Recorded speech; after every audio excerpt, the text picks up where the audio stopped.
Assalamualaikum warahmatullahi wabarakatuh. Perkenalkan, nama saya Syahla Intan Zanubi dari kelas Teknik Perminyakan B dengan NIM 200-177. Di sini saya akan menjelaskan tentang drilling step. Pengertian operasi pengeboran. Pengeboran adalah usaha secara teknis membuat lubang dengan aman sampai menembus lapisan formasi yang kaya akan minyak atau gas. Lubang tersebut kemudian dilapisi dengan casing dan disemen, dengan maksud untuk menghubungkan lapisan formasi tersebut dengan permukaan bumi yang memungkinkan penambangan minyak atau gas secara komersial. Secara umum, tujuan membuat lubang bor adalah untuk: satu, membuktikan bahwa adanya minyak atau gas dalam suatu reservoir yang ditembus; dua, sarana mengalirkan minyak atau gas dari reservoir ke permukaan bumi. Perkembangan metode pengeboran. 1. Cable tool drilling atau bor tumbuk. Cara membuat lubang bor dibuat dengan menumbuk-numbukan mata bor pada lapisan tanah yang akan ditembus. Mata bor tersebut terbuat dari semacam lonjongan pipa casing dan diikat pada kabel yang ujungnya dibuat bergigi yang kuat untuk merusak batuan. Sedang cuttingnya masuk dalam silinder yang merupakan perangkap atau trap, kemudian diangkat ke permukaan untuk dibuang. Untuk menjaga agar dinding lubang tidak runtuh, maka secara bertahap casing diturunkan. Rotary drilling atau berputar. Rotary drilling dilakukan dengan maksud membuat lubang sumur dengan memutar rangkaian bor sampai di mata bor agar lapisan batuan mudah dihancurkan. Sedang cutting diangkat ke permukaan dengan sistem sirkulasi lumpur pemboran. Untuk melakukan rotary drilling diperlukan peralatan pendukung yang lainnya agar operasi pemboran aman. Rotary drilling dapat dilaksanakan dengan didukung oleh 5 sistem utama yang sangat penting dalam kelancaran proses pengeboran, yaitu: 1. Sistem tenaga atau power system; 2. Sistem pengangkat atau hoisting system; 3. Sistem putar atau rotary system; 4. Sistem sirkulasi atau circulating system; 5. Sistem penjagaan semburan liar atau BOP system. Kegiatan sebelum operasi pengeboran. 1. Persiapan jalan ke lokasi pengeboran. Jalan ke lokasi harus disurvei untuk melihat jarak yang terpendek, keramaian jalan, kekerasan dan lebar jalan, kekuatan dan lebar jembatan. Persiapan jalan ke lokasi harus memperhatikan keselamatan kerja, baik terhadap pekerja, peralatan, maupun lingkungan.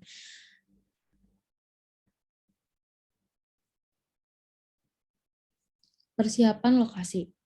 Untuk melakukan operasi pengeboran di darat, hal yang paling penting diperhatikan adalah persiapan tempat untuk operasi pengeboran.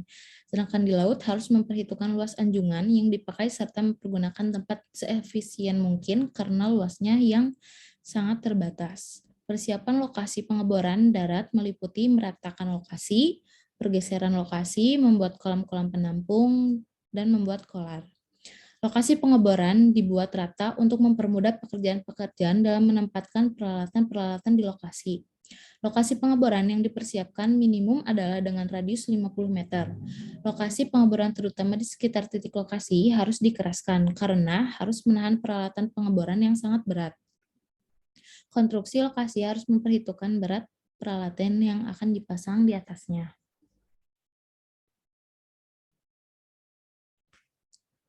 Persiapan air.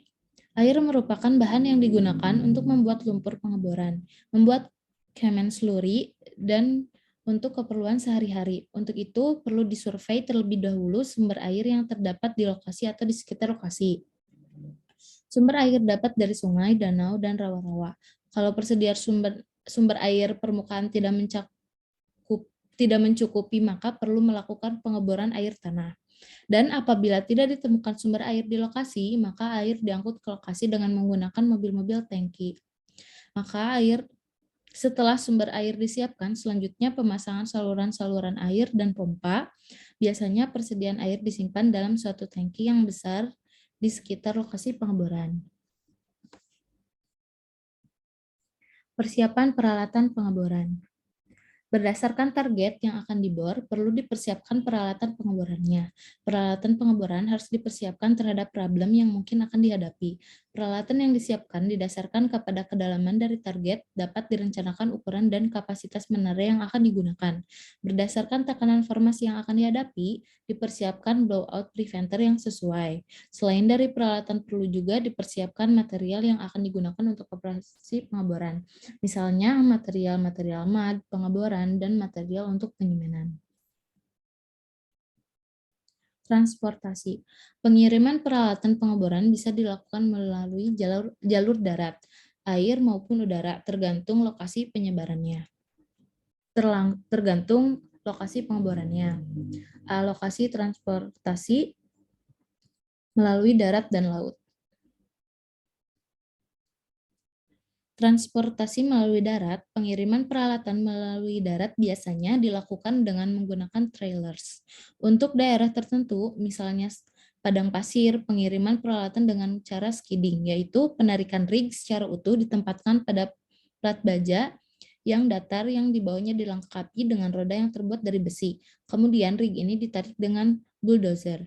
Cara ini dilakukan bila keadaan daerahnya relatif datar dan untuk jarak jauh, cara ini akan lebih efisien dan ekonomis. Transportasi melalui laut atau air. Bila lokasi pengeboran berada di daerah berpaya atau dapat didekati dengan sarana air, pengiriman rig dapat dilakukan dengan kapal khusus. Jika rig digunakan di daerah berpaya, biasanya rig dipasang secara utuh pada barge, kemudian kapal ini ditarik dengan kapal penarik towing ship. Kemudian ada transportasi melalui udara. Apabila pengiriman peralatan melalui darat dan air tidak praktis atau kondisi geografisnya tidak memungkinkan untuk dilakukan melalui jalur darat atau air, maka peralatan dapat dikirim melalui jalur udara. Bila menggunakan kapal terbang, maka di lokasi harus disiapkan cukup lahan untuk landasannya. Tetapi bila tidak memungkinkan dibuat landasan, maka dilakukan dengan menggunakan helikopter. Rig up. A. Perangkaian substruktur. Rig up. Kedatangan rig di lokasi pengeboran biasanya berupa bagian-bagian kontraktor dan personal-personalnya dengan menggunakan mesin derek yang berat dengan segera mulai pemasangan dan pendirian menara bor. Rig up adalah rangkaian peralatan pengeboran di lokasi dan mendirikan menara. Peralatan-peralatan yang sudah dipasang perlu diperiksa dengan teliti tentang kekuatan sambungannya dan kelengkapannya untuk menghindari kecelakaan yang dapat merusak peralatan dan kemungkinan menimpa pekerja. Tahap pertama dari rigging up adalah mulai memasang substruktur langsung setelah pembuatan kelar selesai. Pada saat pemasangan substruktur telah siap dan landasan dari rig telah dipasang, prime mover dan drawwork telah dipasang posisinya, kemudian dicoba untuk segera dapat digunakan dan dijalankan. Tahap selanjutnya melaksanakan pemasangan overhead tools pada posisinya setelah pemasangan drilling line, setelah salah satu ujungnya disambungkan pada drawwork. Dengan selesainya tahap ini dapat digunakan membantu pendirian derrick pada posisi tegak. Pada dasarnya, persiapan tahap rigging up hampir dapat dikatakan mendekati penyelesaian lokasi pengeboran tadi telah berubah menjadi suatu kompleks rotary drilling yang modern.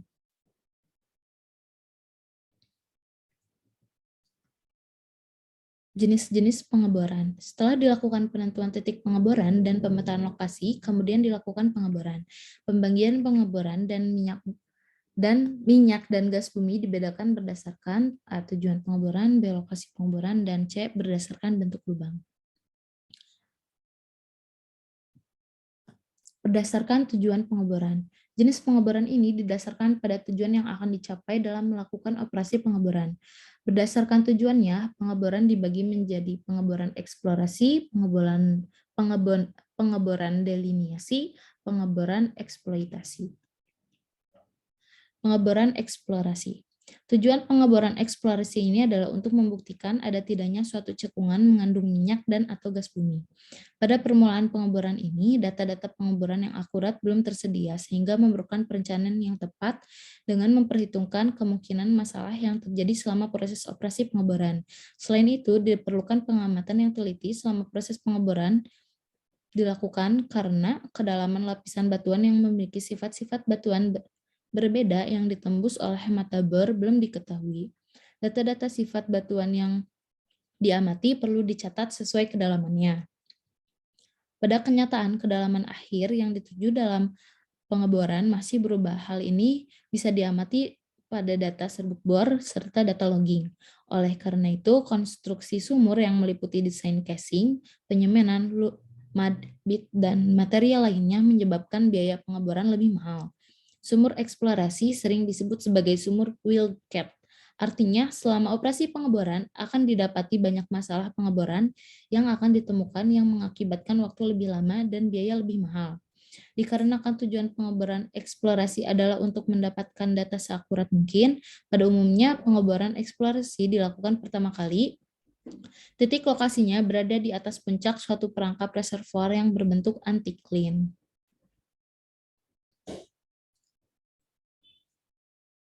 Terlihat bahwa pada reservoir terdapat 3 lapisan fluida yang tersusun dari atas ke bawah sesuai dengan densitasnya, yaitu gas yang memiliki densitas paling ringan berada di atas, kemudian di bawahnya minyak, dan di bawah minyak terdapat air.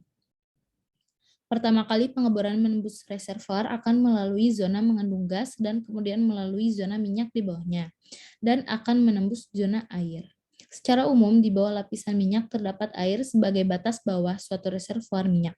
Batas-batas antara ketiga fluida reservoir tersebut sering disebut dengan gas oil contact atau untuk batas antara gas dengan minyak dan water oil contact untuk batas antara minyak dan air. Bila pengeboran pada puncak perangkap tidak menemukan hidrokarbon, reservoir tersebut kosong atau yang disebut dengan dry hole. Pengeboran deliniasi. Jenis pengeboran ini bertujuan untuk mengetahui penyebaran reservoir, mencari batas-batas, serta ketebalan reservoir. Pada pengeboran ini, sudah ada data sumur dari hasil data-data pengeboran yang dilakukan pada pengeboran eksplorasi, sehingga biaya pengeboran dan konstruksi sumur sudah dapat diperhitungkan secara relatif. Untuk menentukan batas-batas suatu reservoir, maka dilakukan beberapa pengeboran dengan jarak-jarak tertentu dari sumur yang pertama. Pengeboran sumur yang kedua diharapkan menembus zona minyak dengan ketebalan yang sangat tipis dan zona air yang tebal. Hal ini dapat dikatakan sebagai batas reservoir minyak. Namun, bila pengeboran menembus zona minyak yang tebal seperti pengeboran pada sumur ketiga yang masih menembus minyak yang tebal dan ketebalan air yang cukup, berarti maka hal ini tidak dapat dijadikan sebagai batasan reservoir. Untuk itu, perlu dilakukan pengeboran yang keempat pada jarak tertentu dari sumur yang kedua. Ternyata sumur keempat tidak menemukan minyak, hanya menemukan air yang sangat tebal, sehingga batas minyak dan air adalah antara sumur ketiga dan sumur keempat. Untuk menentukan batas-batas reservoir, minyak adalah berdasarkan ketebalan minyak dari setiap sumur yang dibor. Selanjutnya, berdasarkan ketebalan-ketebalan minyak dari setiap sumur dibuat peta isopak yang digunakan untuk menghitung volume batuan yang mengandung minyak. Pengeboran eksploitasi. Pengeboran ini bertujuan untuk meningkatkan pengurasan terhadap reservoir produksi sekaligus meningkatkan produksi. Pengeboran sumur eksploitasi memerlukan biaya jauh lebih murah karena data-data sumur sudah lengkap, seperti kedalaman dan ketebalan reservoir, jenis, dan sifat batuan yang ditembus pada mata bor, dan lain-lain. Sumur eksploitasi Sumur eksplorasi dapat diubah fungsinya menjadi sumur eksploitasi. Dengan catatan sumur eksplorasi tersebut bernilai ekonomis untuk diproduksikan. Sumur-sumur yang memproduksikan minyak disebut juga dengan sumur produksi. Jadi sumur eksploitasi yang berhasil juga merupakan sumur produksi. Berdasarkan lokasi pengeboran. Jenis pengeboran ini didasarkan pada lokasi di mana pengeboran ini dilakukan. Berdasarkan letak dari titik lokasi, pengeboran dibedakan menjadi pengeboran darat atau onshore, pengeboran lepas pantai atau offshore. Pengeboran darat adalah semua kegiatan pengeboran yang titik lokasinya berada di daratan. Istilah lainnya adalah onshore drilling. Pengeboran lepas pantai adalah kegiatan pengeboran yang titik lokasinya berada di laut lepas pantai semapai perairan yang dalam. Akan tetapi dapat dimasukkan juga untuk pengeboran lepas pantai bila titik lokasinya berada pada lingkungan yang berair, seperti pengeboran di sungai, di rawa, dan di danau. Namun dengan persyaratan kedalaman tertentu. Istilah lain untuk pengeboran lepas pantai adalah offshore drilling.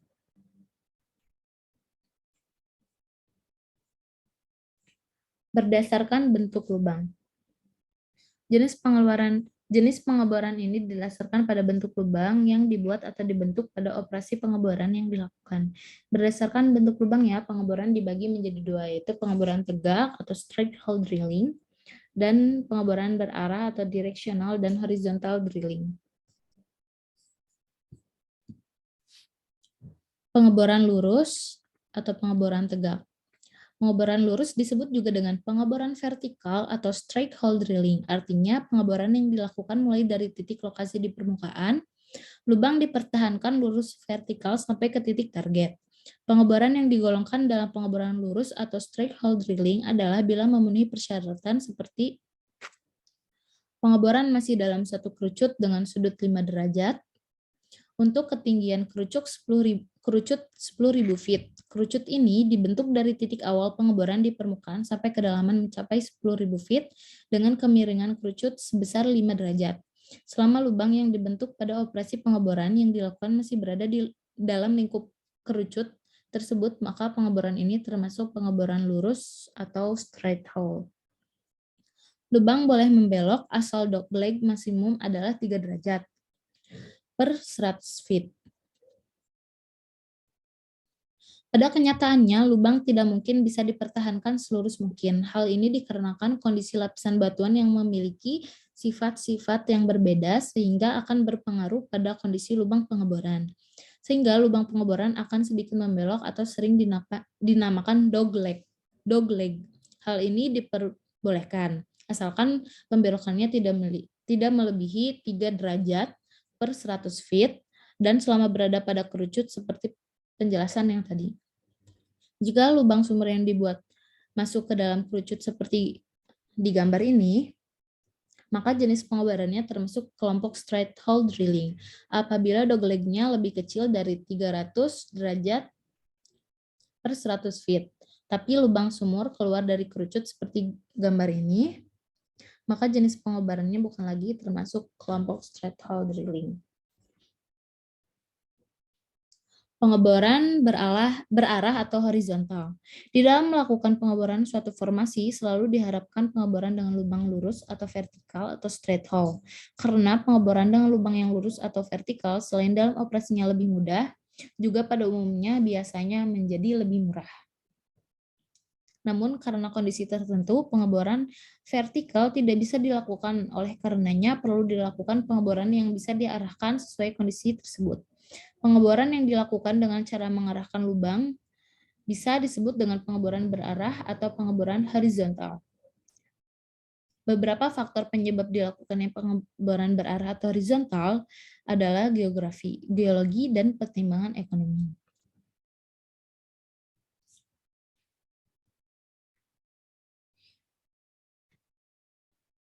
Di bawah sistem peralatan berputar. Pada sistem peralatan berputar ini memiliki beberapa fungsi utama yang mendukung dalam kegiatan operasi pengeboran. Secara garis besar, peralatan pengeboran dapat dibagi menjadi 5 sistem peralatan utama, yaitu 1. Ada sistem angkat atau hoisting system.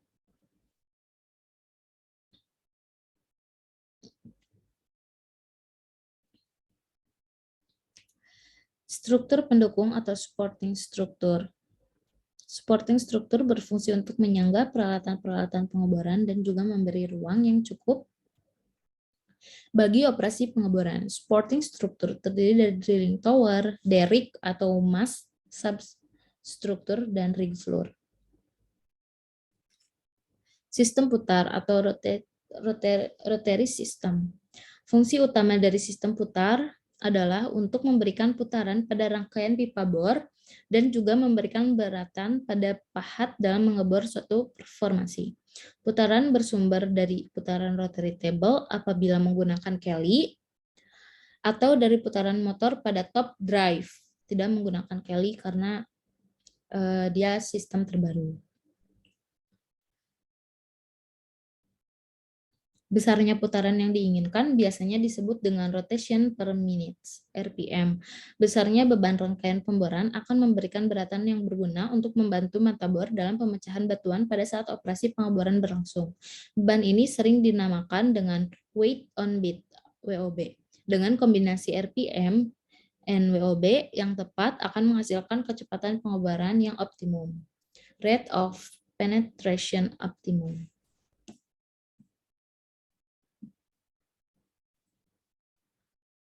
3. Sistem sirkulasi. Sistem sirkulasi merupakan salah satu sistem yang memegang peranan penting di dalam operasi pengeboran putar. Tugas utamanya adalah membantu sistem pemutar di dalam mengebor sumur dengan menyediakan perlengkapan yang sesuai untuk mengatur bahan-bahan mad dan tempat-tempat kerja untuk mempersiapkan, merawat dan mengganti fluida pengeboran. Sistem sirkulasi tersusun oleh 4 subkomponen utama yaitu drilling fluid, preparation area, circulating equipment, dan conditioning area atau solid control equipment. Secara umum, mad pengeboran dapat disirkulasikan dengan urutan sebagai berikut. Lumpur dalam steel mud pit dihisap oleh pompa, pipa tekanan, standpipe, rotary hose, swivel head, Kelly, drill pipe, drill collar, bit, annulus drill collar, annulus drill pipe, mud line atau flow line, shell shaker, steel mud pit, dihisap, pompa kembali, dan seterusnya. Hal ini bisa dilihat dalam gambar di sini. Yang keempat ada sistem tenaga atau power system. Sistem tenaga dalam operasi pengeboran terdiri dari power supply equipment yang dihasilkan oleh mesin-mesin besar yang biasa dikenal dengan nama prime mover, dan distribution equipment yang berfungsi untuk meneruskan tenaga yang diperlukan untuk mendukung jalannya kegiatan pengeboran. Tenaga yang dihasilkan prime mover biasanya berkisar antara 500 sampai 5.000 HP.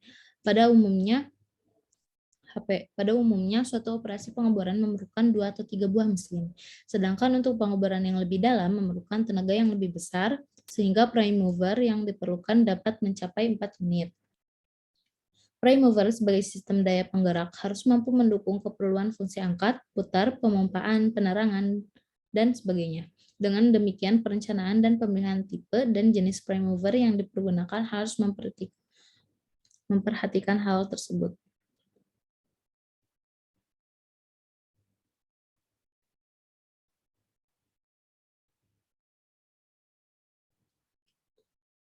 Yang kelima ada sistem pencegahan semburan liar atau disebut juga dengan blowout preventer system.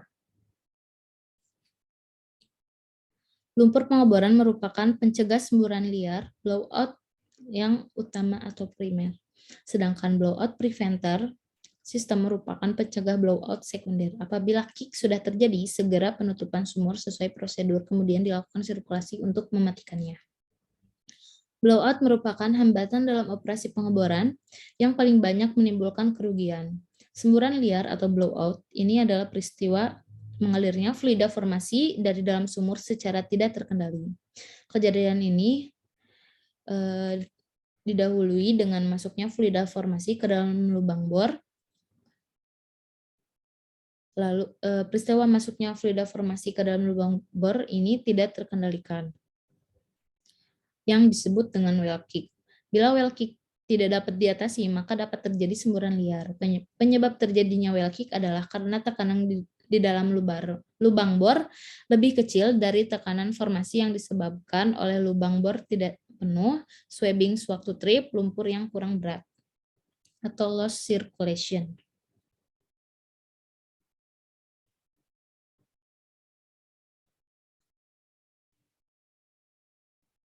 Setiap kick pasti didahului oleh tanda-tanda atau gejala-gejala di permukaan. Maka pekerja bor sangat perlu untuk mengetahui tanda-tanda ini, karena kunci utama dari keberhasilan pencegahan semburan liar ini adalah apabila para pekerja bor ini bisa mengetahui tanda-tanda kick secara dini. Tanda-tanda kicknya adalah drilling break, bertambahnya kecepatan aliran lumpur, volume lumpur di dalam tangki bertambah, berat jenis lumpur turun, stroke pemompaan lumpur bertambah, tekanan sirkulasi lumpur turun, adanya gas cut mud. Untuk keperluan penutupan sumur diperlukan suatu perlengkapan khusus yang disebut dengan peralatan pencegahan semburan liar atau blowout preventer equipment. Peralatan ini harus memiliki dan memenuhi persyaratan serta dapat melakukan beberapa tugas penting seperti dapat melakukan penutupan lubang sumur dalam keadaan lubang kosong atau ada pipa di dalamnya dan dapat untuk melakukan stripping. Kedua, dapat menahan tekanan sumur tertinggi yang akan timbul. Tiga, dapat dipergunakan untuk mengendalikan tekanan saat sirkulasi, mematikan kick. Empat, dapat untuk menggantung drill pipe hanging off, memotong drill pipe pada keadaan darurat, dan dapat dengan mudah melepas riser dan subsea BOP stack. 5. Memiliki sistem peralatan cadangan atau apabila salah satu rusak, khusus untuk pengeboran lepas pantai dengan subsea BOP stack.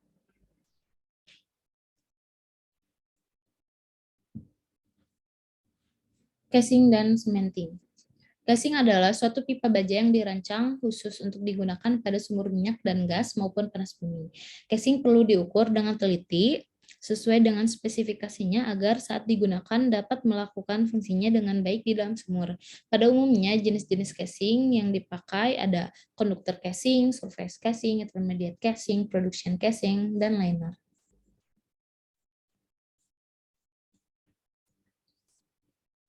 Satu, conductor casing.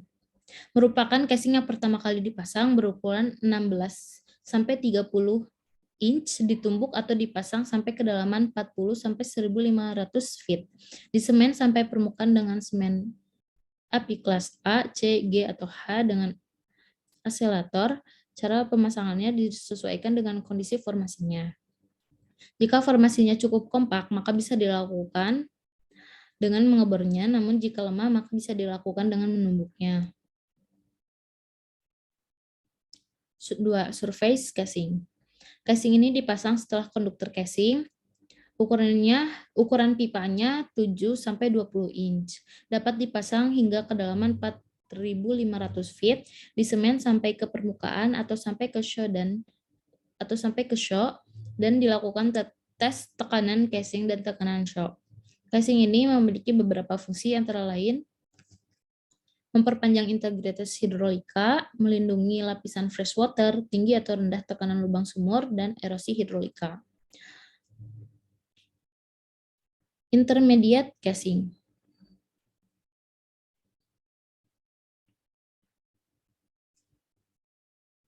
Casing ini dipasang setelah surface casing dengan ukuran pipa 5 sampai 13 3/8 inch. Casing ini disemen sampai kedalaman tertentu dengan menggunakan semen api kelas A, C, G, atau H dengan bentonite dan khusus yang bawah memakai high strength semen. Casing ini memiliki kegunaan memberi kemampuan mengontrol sumur, melindungi dari tinggi atau rendahnya tekanan lubang sumur, fluida sumur yang tidak diinginkan. Melindungi mengisi zona produksi, mengatasi masalah pengeboran, dan dimungkinkan untuk shut-in. Yang keempat ada production casing. Production ini memiliki ukuran 2 3/8 inch sampai 9 5/8 inch dipasang sampai zone produksi. Didesain untuk mengisolasi tekanan formasi di semen penutup zona produksi sampai minimal 100 feet di atas top lapisan produksi. Dan semen terbawah dipakai high strength semen. Yang kelima ada liner. Production liner. Liner dibedakan menjadi dua tipe, yaitu drilling liner dan production liner. Drilling liner memiliki ukuran pipa 5 sampai 11 3/4 inch dan biasanya disemen sampai liner hanger memiliki fungsi antara lain memberi kemampuan mengontrol sumur, melindungi dari tinggi atau rendahnya tekanan lubang sumur, fluida sumur yang tidak diinginkan, mengisolasi zona produksi, mengatasi masalah pengeboran, dan dimungkinkan untuk shut-in. Lalu untuk production linernya memiliki ukuran 5 sampai 9/8 inch dan disemen sampai kedalaman tertentu. Memiliki fungsi memberikan kemampuan mengontrol sumur, memberikan kestabilan lubang bor, mengisolasi zona produksi. Sistem penyemanan. Primary cementing adalah penyemanan pertama kali yang dilakukan setelah casing diturunkan ke dalam sumur. Sedangkan secondary cementing adalah penyemanan ulang untuk menyempurnakan primary cementing atau memperbaiki penyemanan yang rusak. Di sini ada gambar primary cementing and secondary cementing atau remedial cementing.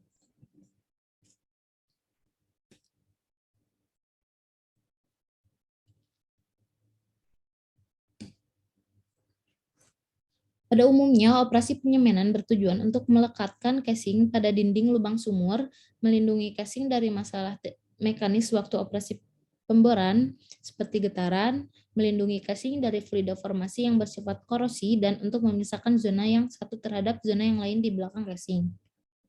Menurut alasan dan tujuannya, penyemanan dapat dibagi dua, yaitu primary cementing, penyemanan utama, dan secondary atau remedial cementing, penyemanan kedua atau penyemanan perbaikan.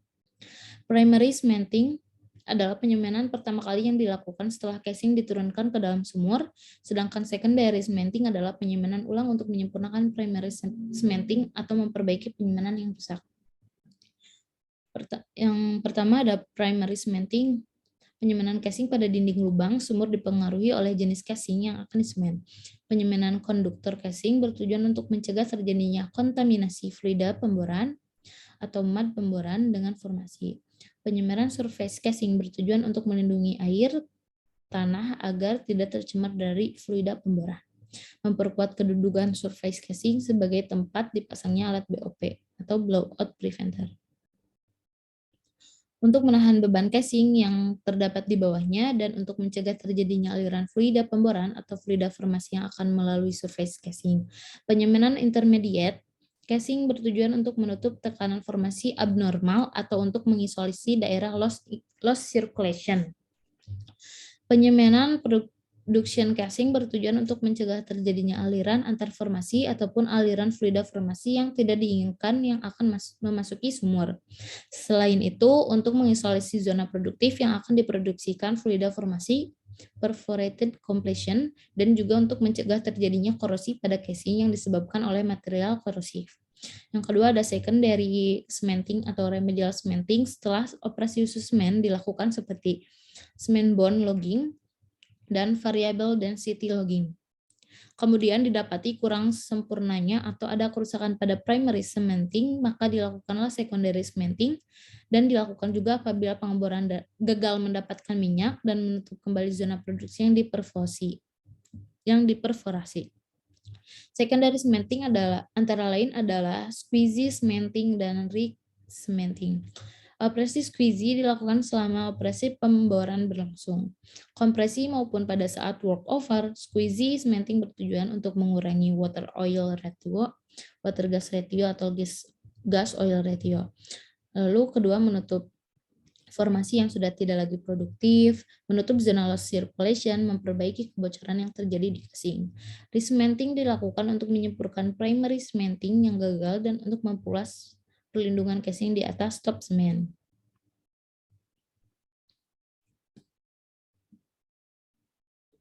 Well completion. Faktor-faktor pemilihan well completion. Jenis kompresi sumur ini bermacam-macam pilihannya, tergantung pada beberapa faktor diantaranya adalah kekompakan batuan, jumlah lapisan produktif, productivity index, sifat fluida formasi, dan kemungkinan pemakaian artificial lift. 1. Kekompakan batuan. Kekompakan batuan merupakan salah satu dasar dari pemilihan well completion, khususnya formation completion sehubungan dengan pencegahan keguguran dari formasi produktifnya. Kekompakan batuan akan berkaitan dengan kestabilan formasi yang meliputi sementasi batuan, kandungan lempung, dan kekuatan formasi. Untuk menganalisa kestabilan formasi diperlukan data logging dan coring dari lapisan produktifnya. Faktor-faktor penting dan harus diketahui serta diperhitungkan agar metode formation completion berhasil diterapkan dengan baik adalah kestabilan formasi. Sifat kestabilan formasi ini sangat berkaitan erat dengan kekompakan batuan yang berpengaruh terjadinya keruntuhan lubang bor pada saat operasi pengeboran dan pada saat sumur diproduksikan. Yang kedua ada jumlah lapisan produktif. Reservoir yang mempunyai jumlah lapisan produktif lebih dari satu dan mempunyai kondisi yang berbeda-beda sehingga mempunyai produktivitas dan tekanan formasi yang berbeda juga. Untuk satu lapisan produktif dipergunakan satu tabing single compression, sedangkan untuk lebih dari satu lapisan dengan kondisi yang berbeda-beda maka dipergunakan lebih dari satu tubing multiple compression. Agar diperoleh laju produksi yang optimum dari tiap-tiap lapisan diperlukan data tekanan alir dasar sumur, ukuran cuk yang dipakai, dan letak dari kedalaman dari masing-masing lapisan produktifnya sehingga akan menyebabkan ukuran tubing yang berbeda pula. Apabila sumur mempunyai lebih dari satu lapisan produktif dengan perbedaan tekanan formasi yang cukup besar, maka akan mempengaruhi jenis tubing compression karena dikhawatirkan akan terjadi interflow sehingga akan mempengaruhi jenis dari well completion-nya. Perbedaan tekanan formasi ini akan mempengaruhi kemampuan produksi dari masing-masing lapisan. Yang ketiga ada productivity index. Productivity index berhubungan dengan pemilihan dari well completion, aliran fluida formasi dari formasi menuju lubang sumur atau inflow performance, dan diikuti aliran fluida dari dasar sumur ke permukaan melalui tubing atau yang disebut dengan vertical lift performance. Yang keempat ada sifat fluida formasi. Fluida formasi mengandung banyak komponen penyusunnya. Adanya sifat korosi, pembentuk scale, dan parafin, maka perlu dilakukan tindakan pencegahan disebabkan dapat merusak peralatan produksi. Setiap lapisan produktif pada umumnya mempunyai sifat yang berbeda, sehingga dapat menyebabkan persoalan yang berbeda pula dan juga treatment untuk penanganannya berbeda juga. Pemilihan well completion mempertimbangkan hal tersebut apakah akan dilakukan single completion atau multiple completion. Yang kelima ada kemungkinan pemakaian artificial lift. Apabila sumur sudah tidak ekonomis lagi diproduksikan secara sumber alam, maka perlu dilakukan pengangkatan buatan atau artificial lift. Permasalahan akan timbul apabila setiap lapisan yang diproduksikan mempunyai sumur yang berbeda dalam memproduksikan secara sumber alam. Sehingga perlu dilakukan metode artificial lift untuk meneruskan produksinya. Jenis artificial lift yang dapat dipergunakan untuk membantu mengangkat fluida dari dasar sumur antara lain gas, lift, dan pompa. Lalu ada jenis-jenis well compression. Yang pertama ada bottom hole compression. Pada metode ini terbagi atas dua macam, yaitu open hole compression dan perforated casing compression. Open hole compression merupakan metode yang paling sederhana, di mana casing hanya dipasang sampai puncak formasi produktif, sehingga formasi produktif tidak tertutup secara mekanis. Metode ini hanya cocok untuk formasi yang kompak atau tidak mudah gugur. Pada metode perforated casing compression, casing produksi dipasang menembus formasi produktif dan disemen yang selanjutnya diperforasi pada interval yang diinginkan. Yang kedua ada tubing compression. Tubing compression berdasarkan jumlah production string yang digunakan dalam satu sumur dibedakan menjadi 3 jenis, yaitu single compression, commingle compression, dan multiple compression. Dalam metode single compression digunakan satu production string, di mana sumur hanya memiliki satu lapisan atau zone produktif atau banyak lapisan tetapi diproduksi secara bergantian masing-masing zona. Single completion dapat dilakukan secara open hole bila formasinya cukup kompak, dan dilakukan secara perforated jika formasinya kurang kompak dan diselingi lapisan-lapisan tipis dari air atau gas. Dengan menggunakan metode commingle Maka sumur yang mempunyai lebih dari satu lapisan atau zona produktif dapat diproduksikan melalui satu production string. Multiple completion dilakukan untuk sumur yang memiliki lebih dari satu lapisan atau zona produktif. Tiap-tiap zona produktif diproduksi sendiri secara terpisah sesuai dengan produktivitasnya masing-masing, sehingga dapat memaksimalkan recoverable oil. Pada metode ini, pengontrolan masing-masing zona produksi dan kerusakan alat atau formasinya dapat dilakukan secara mudah, tetapi biaya yang harus dikeluarkan ini lebih besar dibandingkan dengan metode yang lainnya.